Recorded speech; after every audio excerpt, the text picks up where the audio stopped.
Yeah, I invite debate. I think debate is the best way to learn. It's the best way to find the actual truth. There have been plenty of times that I've been engaged in debate and I came away from it with a new friend, as long as it's done respectfully. Did you know that my relationship with Rob Holland began with a debate? No. Yeah. I don't know if everybody watching this knows about Rob Holland. Yeah, Rob Holland was quite possibly the best aerobatic pilot in America's history, possibly the world's history. You know, we've talked about Sean Tucker and how he's the premier showman, air show performer. Pilot, that's right. But Rob Holland, not only could he fly accurately and precisely like competition flying, but he invented more gyroscopic, just extreme maneuvers than anybody in the industry. Right? And a great guy, by the way. Really pleasant. I worked with him a little bit coaching, and he was just pleasant, unassuming. Yeah. In the International Aerobatic Club, there was something that we used to call the Exploder, which I guess nowadays you'd call it a forum. A debate formed over the backup spin recovery technique. So you have this primary spin recovery technique, and then in an airplane, an advanced aerobatic airplane like a Pitts or an Extra, especially when somebody's doing competition style aerobatics or air show style aerobatics, there's the possibility that it can cross over from an upright spin into an inverted spin, and the pilot doesn't recognize it. Or the reverse is true as well. The pilot is putting in the control inputs that they believe are correct, but the spin simply can't be recovered because they have failed to recognize that it's crossed over.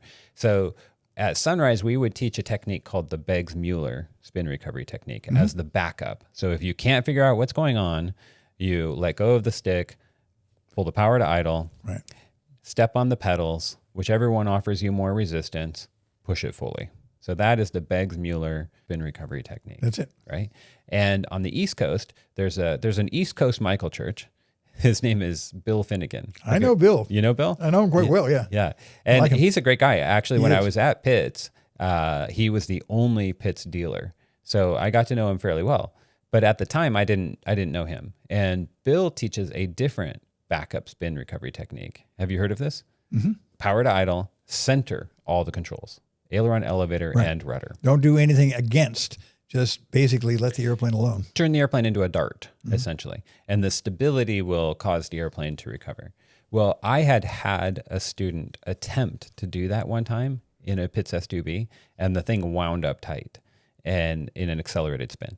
And I was, what did you do? Why did you do that? You know, don't ever do that again. So when this debate on which technique was better came up, I was sort of like the premier aerobatic instructor on the West Coast that was supporting the Beggs-Mueller technique. And Rob Holland at the time was sort of the premier aerobatic instructor on the East Coast that supported Finnegan's technique of center the controls. So this big sort of East Coast, West Coast rivalry formed. It was like Biggie Smalls and Tupac or something. It was kind of crazy. And Rob and I really quickly rose to the top as active aerobatic instructors on each side representing our group.